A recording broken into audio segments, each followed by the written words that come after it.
This is a Let's Talk Church Safety and Security microsode with your host, Paul Buckner.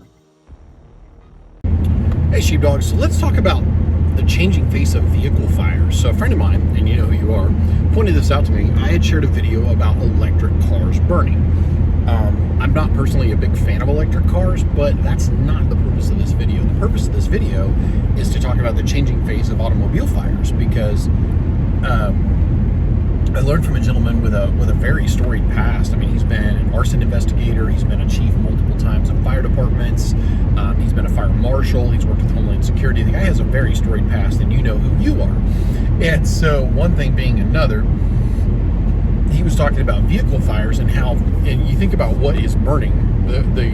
The Hollywood idea of a car exploding is actually quite rare, and it's only really been in the last few years that I began to delve into automobile fires. I saw a single-wide trailer in a rural town catch fire and burn in less than 10 minutes end to end, like a cigarette. And it was crazy to watch how rapid that happens. It's one thing to intellectually know something; it's another thing to see and experience it. I was driving by, and the Lord allowed me to see that. I've also witnessed multiple vehicle fires now. Some of that comes to the fact that I ride with departments a lot, but actually the two most spectacular ones, one was a little BMW car caught fire right next door. Oddly enough, single wide trailer, BMW car in the front yard, but just how things work. And so the car caught on fire and going up underneath the engine compartment, and I was really impressed. This is probably in the last 5 years. With all of the different safety features that are on those vehicles. It'll burn like a Roman candle, but it won't explode. That is actually a pretty rare thing. We all think of the Pintos and things like that getting rear-ended and bursting into flame and exploding, all that good stuff. But it's not really the thing that Hollywood made. You know, we grew up with that Hollywood impression. Hollywood has done us a disservice on many levels, especially when it comes to safety and what bullets and knives do to people. And so anyway, watching those vehicles burn was really impressive. And of course, there's noxious smoke. You want to keep people back from it. And within moments, vehicles are far too hot to touch that are adjacent to a fire like that. Opening the hood of a vehicle like that, unless you have multiple fire extinguishers or a fire hose, is a really bad idea if you have an engine compartment fire, in my humble opinion, because you're going to literally add fuel in the fuel source being oxygen. You're going to add fuel to the literal fire. And so, no bueno, don't do that. But in another instance, I was driving through a different rural town in another state, and I looked over, and there was like a Yukon or a Tahoe, and it was on fire. Young men were driving it, and I think the battery exploded, which that's going to bring us to the changing face of vehicle fires in just a moment. I think the battery combusted or exploded inside the engine compartment, and it was rolling smoke, and they were backing off of it, really unsure of what to do. Made sure that the fine folks at 911 got involved, and then started forming a cordon, because I really didn't know what we were going to face. And one of them was like, should we pop the hood? And I'm like, no, you're literally just going to add fuel to the fire. And it was rolling that rolling chemical flame that you see so often. Nothing about that is something that you want to breathe. So we formed a minimum safe distance. Then you're going to have goobers that are going to want to walk right up to it, and they're not the vehicle owner. They have nothing to do with it. They just want to gawk and get close. And it's like, if something shatters, if something does cook off on this thing, you don't want to be caught by, I don't know about you, but I don't really want scalding hot, moments ago flaming shrapnel inside of my body. I have military veteran buddies that have been shot by high caliber rounds, and having been hit by those, some of them steel core, steel jacketed rounds, overseas downrange, they're like, it actually hurt way more, the burning inside of my skin, in my flesh of my leg or my abdomen or my arm or whatever, hurt way more than did the actual bullet wound, the actual entry of the bullet. It just hurt way more. And everybody that I've talked to that has been shot in a combat environment talked about how much the burning hurt. Now, it wasn't a through and through. The bullet didn't pass all the way through the body. It lodged in that case. So I don't know about you, but I don't want, flamey, screamy, burny shrapnel inside of my body when I am I'm around something like that. And there is a potential that something like that can happen. And here's a real world scenario. One of the boys, as the engine compartment is combusting and the windshield is now suffering, it's now coming up towards the windshield. One of the boys goes, there's like a 5-gallon, I can't remember if it's a 2-gallon or a 5-gallon gas can down in the back seat. Should we get that out of there? And I'm like, yeah, because at that point it was still safe to get to it. But I'm like, yeah. And so he grabbed it because that literally would have been fuel for the fire. And there are things like, you just never know what you're going to find in your parking lot. So I'm going to give you a nightmare scenario. You run up to a vehicle, you look into the vehicle, the engine compartment is combusting, and somebody's got an oxygen bottle in the front seat because the driver of the vehicle that parked in your handicap parking spot close to the building, that person has oxygen, and they have a spare oxygen bottle inside of there. That's a hand grenade. That is a nightmare scenario. You look in the back of somebody's pickup truck that's on fire, and there's butane tanks. Yeah, no, that's bad. And so there's things that can secondarily cook off that you want to be wary of. And you may not be able to get up close to the vehicle. You may not arrive to that fast enough. First priority, Bill, call 911, give them the church address, get them on the way. And then if you are able, and this is just going to depend on what your training is and what you're willing to do, honestly, by the time that you can let people know that there's a car fire, your best thing is going to be to try to keep people back. Everybody wants to get their vehicle away from the fire, and I get that, but by the time you can get word from the parking lot inside and try to figure out whose vehicles they are, unless you have a very small church, odds are that they're going to lose that vehicle. And when this gentleman told me about this, it really was an eye-opener for me. I've talked about it before, but it still resonates with me that you're probably going to lose every vehicle in immediate proximity to the initial vehicle fire. And obviously that can continue to spread. Now let's talk about the changing face of fires. With electric vehicles, that large battery, you're adding even more fumes and even more hazards. And just about everything on a vehicle fire, let's go back to go forward. There's really no smoke you want to breathe. Like we are designed to breathe air, not smoke. So there's nothing that we want to breathe that's not oxygen. Okay, now that we've settled that, the stuff you really don't want to breathe is going to be chemical smoke. And so I'm getting choked up thinking about it. So you really don't want to breathe. Excuse me. I guess I am. Maybe that's psychosomatic. But anyway, you really don't want to breathe chemical smoke. So going back to go forward on that, just about everything on a vehicle is actually not only combustible, anything at the right temperature is combustible, but some of those things are absolutely terrible. And so you've got rubber on the tires, you've got paint, you've got sheet metal. All of this will burn through. In many cases, the husk, the sheet metal of the vehicle survives, but not in every case. I've seen hoods burned completely through. And then there's things that can combine. So magnesium, aluminum, iron, there's a number of different metals that you really don't want combining in different quantities during a fire, because you can get really, really bad combinations of things that I won't name that can actually burn through just about anything, and that's no bueno. And so, and those temperatures, as my friend was mentioning, you may have 1,000, 1,500 degrees. That's what he was talking about earlier. You may have a much, much lower. It's still hot enough that you don't want to be up there roasting marshmallows. But he was talking about the fact that you may see 5,000 degrees or higher on an electric car fire. And then the gentleman that was the fire marshal that's worked with Homeland and all this stuff, that's done the arson and investigations, he was telling me that one of the things that you run into is that these electric cars, they can actually slip out of gear and go rolling. And so now you have a literal, like a fire ship or a wagon loaded down with material to cause a fire. You literally have the way that that you would sail a fire ship into a fleet or a harbor to do massive damage. Now, if there's any grade at all, this vehicle, some of them can start, and some of them, especially if the key fob gets close enough to it, they'll start. And then also, they will start rolling. So they will slip out of gear. And I'm not a fan. I'm a fan of old school metallic gears, gears that are solid and not electronic.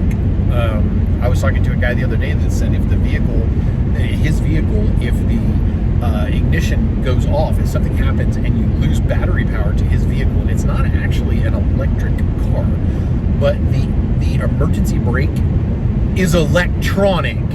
Okay, that is there in the case of, oh darn, I'm about to have a really bad day and I need to grab this handle and pull because something really bad's about to happen. No, because now if you've lost all power, you've also lost the ability to stop the vehicle at all. Not cool. I am not a fan of that. Rant over. So, moving on, you're going to get massively hotter fires, which means the potential for massively faster spreading fires. Like, these things can start combusting and start cooking off with great rapidity. Not cool. And at my church, there's 1,500 souls that go there, and I see that I recognize about 5 electric cars per Sunday that come in there. There's a lot of Teslas that I'll see and stuff like that. That's the one that I definitely recognize because of the symbols on it, the badging. But moving on from that, our government, for better or worse, and I'm not a fan, is really, really pushing electric vehicles. And we are going to see weird new things that happen. One of the things that this gentleman that I was talking to a few years ago was explaining to me about vehicle fires was he was explaining to me that some of these bumpers have pistons in them for like low mile-an-hour collisions. And he said 2 things that really make sense. Obviously, you want to form a minimum safe distance. He said, but if you get close to it, those things can explode and break your knee. They can actually pop out because there's pressure, and it'll blow out the side, the front of the vehicle, the back of the vehicle, whatever, rather, and hit you in the leg, and could potentially be a career ender. I mean, you may never do church safety again because you don't walk anymore, or you don't walk right. No bueno, no thanks.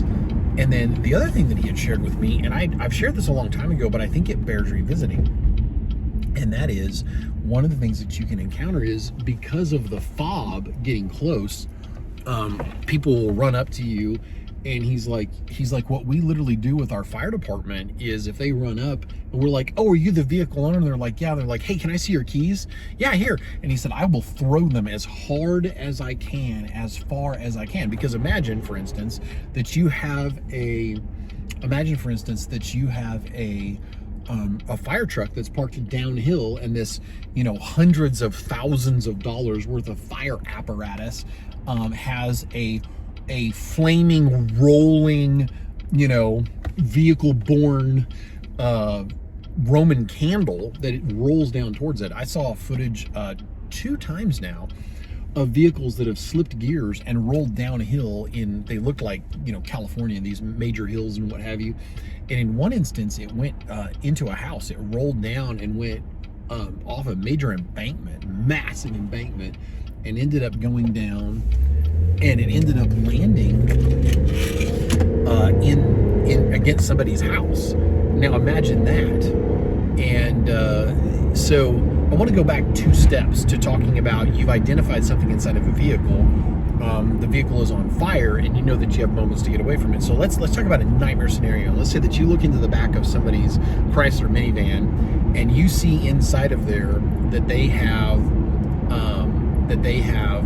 an oxygen bottle in the front seat, and their vehicle's on fire. You need to form a massive minimum safe distance, hundreds of feet. And I submit to you, almost like when they talk about chemical hazards at scenes, and I'm going into law enforcement, I've been blessed to have some people lay some knowledge on me. If you can't cover the scene of the situation of a chemical leak, if you can't cover it with your thumb, you're too close. Meaning, perspective-wise, if you look and you can't cover the whole thing with your thumb, you're too close. So if it's a car on a train that is caught on fire, and you see that the brakes are rolling flame, and you see a hazardous symbol and the train has stopped parallel to your church, evacuate now. Get as far away as you can, because you see that hazardous symbol on the side of that car and you don't know what you're dealing with. And you may not have time to go hazmat manual. You might have time to look it up. But let's go 2 steps back. Your parking lot, there's an oxygen bottle, the vehicle's locked, it's on fire, it's going to take too long potentially. You don't want to die. That's a painy, screamy, bleedy way to die, and not cool. And so you form a minimum safe distance. You may also, if you decide to do a shelter in place, which I would recommend if the vehicle's 100 plus feet from your building, to maybe do like a shelter in place, but you may have to sacrifice the church van. And I want you to have this in your mind before you get to it. So you've got a situation where you have keys to the vehicle, or you have access to somebody that does. Park it far enough back that it shouldn't catch fire, but it will catch and absorb a massive amount of shrapnel. Now, it's not perfect, but it will catch and absorb a massive amount of shrapnel. It's not like a mattress or the blinds on your window that, you know, the shrapnel might very well go right through. You're talking about something that could potentially stop or at least greatly reduce the velocity of the shrapnel. So that's absolutely the thing. And then another thing to do with church buses is think of it as a barricade. So this is kind of a freebie, but this is the way my adult brain works. Imagine that you are, let's say that you go into lockdown at your church, and as you're going into lockdown, let's say the reason for the lockdown is there's a high-speed chase in your neighborhood. And this happened, I think, in Tulsa a few years back. Wherever it was, this guy was driving around and around and around and around in a little sports car, and he was zipping up and down these side roads in this suburban environment. So let's give you that scenario for your church, that you're in an environment where there's lots of side roads and so forth, and you go into lockdown. But let's say that you've got the ability to use your church bus as a barricade and actually park it across the entrance to your church driveway. If the person, I mean, they may wreck out and try to run into your church. So I would much rather that they run up to the window and start pulling on the doors, and they look and you're standing there low ready with your weapon, or you've got your weapon behind your leg in case you come face to face with a cop. You don't need a young rookie cop that's got lots of adrenaline pumping to be looking at the muzzle of your gun. Accidents happen, you know, mistakes are made. Intentions get misunderstood, and those misunderstandings can be lethal. But if you're poised in an environment like that, and the person runs up and tries to break in, and you are locked down inside of your environment, that's great. But maybe you're blessed with a church that has natural barricades or man-made barricades except for the entrance. If you have somebody zipping around your neighborhood and you've got like a wall or something around the outside of it, I've never been in a church that did, that I've served at, but I have been to churches to visit or been by them that did. Your church van can make a natural barricade. The same thing is true with any kind of VBS or anything like that. And I want to go back 2 steps talking about vehicle fires. One of the things that can happen, and I was praying about this, we had a terrible tragedy in a community near me where we lost 2 officers. And it was terrible. It was a terrible situation. It was in Joplin, Missouri. And so I attended both funerals as a friend, and in my capacity as a chaplain. My guys were like, no, we need you. And because I wanted to go, and they were all about it. Well, we got there, and they parked all of the vehicles as possibly close as they could get that were going to be the marked light barred vehicles, and they made a massive procession across town, which, by the way, blessed the officers immensely, because thousands of people lined that route to say, hey, we love you, thank you for what you do. There was one woman that was signing. She was signing thank you, and I had officers in tears that really blessed them, because they had lost 2 of their own, and that just gets compounded back to you just unbelievably. And so, all that being what it is, they had parked hundreds of marked police vehicles in a very tight confine. In some cases, you could not walk between the vehicles. Even if you turned your body sideways, you could not fit between them. These vehicles, many of them are running because they have massive drains on their batteries and so forth. Not everybody knows how to wire a vehicle safely. They used to have massive problems back in the day with ambulances that would burn to the ground. Like they would rush to the scene of something, and the ambulance would burn down. And so you got somebody that needs medical care that's in a life-threatening situation potentially, and your ambulance burns to the frame. That happened. And so a lot of the more professional, there's a lot of professional companies now that actually build these units, or they will put the light kits in for you. And I've seen some Bubba builds that have burned down And you also can have freak accidents. Like there's a department that has a charger near me, and there's a reason I'm sharing this about the law enforcement aspect. I want to bring it back around to church safety. Recently, they lost a charger, batteries in the trunk, dust, debris, something got in there, and basically the battery began to overheat. So I'm assuming that it was like a feedback loop. I'm not going to use like the right terminology, but it was completing a circuit across itself. Something was happening there, and it began to heat, and then it combusted, and the young officer actually opened the trunk. He actually drove to his chief's house to drop off the vehicle because he was driving the chief's car, and as he popped the trunk to grab something, he added fuel to the literal fire. And so, by the way, if you have a trunk fire with a battery in the trunk, do not open said trunk until you have fire extinguishers in place.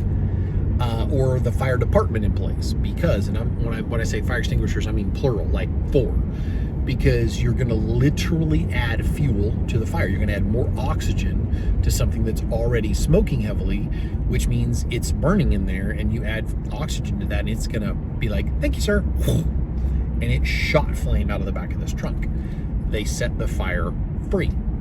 And so that's actually something, now consult your local fire department and what have you, but if you're not able to control a fire, let's say you have a classroom, you run in, it's the 2-man team, one person's holding your shoulder, you spray the fire, you empty the fire extinguisher, it does not go out, you're not going to be able to put it out with a fire extinguisher. A lot of the guys I've talked to in the past have said, close the door, because you can actually starve the fire for oxygen. And so anything that you can do to slow down, if you can choke out the fire a little bit with something like that without endangering yourself. But our instinct is to run up to something like that. Like if you look into a classroom and you can see into the classroom and it's fully engulfed in flames, if you can see in and there's nobody inside of there, do not open the door. It is not a good idea. And so going back to the law enforcement thing, I literally turned around walking away with my guys, and I was like, God, please don't let there be a vehicle fire today. And they like swallowed hard and looked around, and they're like, yeah, no doubt. That was a big concern, because if one vehicle had a Bubba wiring job, if one vehicle had a battery that was ready to cook off, if one vehicle had a problem, we would have lost the fleet. I mean, by the time you could have gotten vehicles moved out of the way, you would have probably had to have, and I don't know how it would have worked. You probably would have had fire trucks having to ram police cars, which some of the firefighters might have enjoyed, but ramming police cars to get them out of the way, to sacrifice them to try to save some of the fleet. I bet we would have lost half the fleet minimum, and there would have been people injured trying to run in there and get to their vehicle, you know. And a lot of these departments in my area are very small. Now, going back to the thing at your church, let's give you that scenario. Somebody has a custom, you know, some teenage boy or whatever has a custom radio set up in their vehicle. They didn't wire it right. The battery gets too hot. It cooks off. It begins to burn. And somebody wants to run up and jump in their fully engulfed truck. At that point, you have to try to run interference and be like, hey, it's not worth your life. It's not worth your life. And you may have to say something blunt but in love, like, listen to me, Bill. It's not worth your life. Your wife and kids need you. And you may also, like some women I have seen will run back into a fire where they're in their vehicle or in a classroom because their purse is there. And that's their wallet. That's way more to a woman than actually a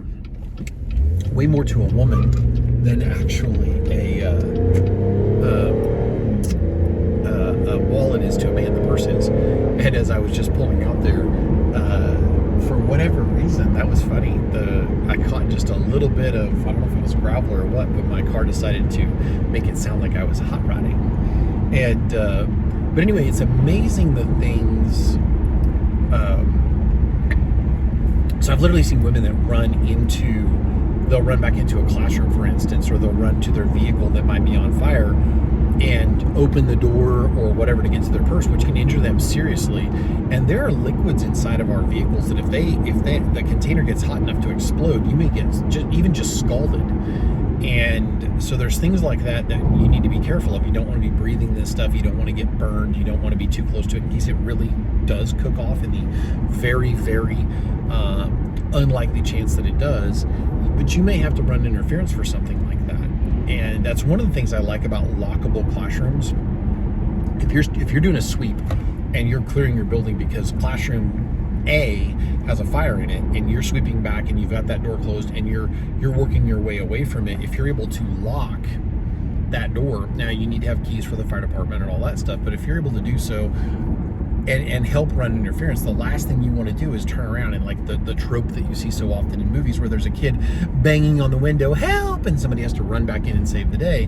You don't want that. And so if you're able to evacuate that environment and start moving people away, and again, form a minimum safe distance. And then there's also situations where you have to make a call where somebody goes, listen to me, I'm gonna move my truck. And you may just have to make a call. If the fire department doesn't have the scene, there's a lot to personal liberty, and there's a lot that a person takes upon themselves when they decide to make a move like that. So, okay. And so you also have to make decisions that look like that. Well, folks, I have pulled up to my next appointment, and I am looking forward to taking care of this company's computer needs and getting ready for that countdown to the academy. So as always, may the Lord bless you and keep you. May his face shine upon you. And let's go with an oldie but a goodie. Remember to keep that powder dry. Keep yourself, your equipment, your firearm, your medical, keep all of it in good shape. Keep your powder dry. God bless. If you enjoyed this microsode, check out the video and audio versions of the Let's Talk Church Safety and Security podcast.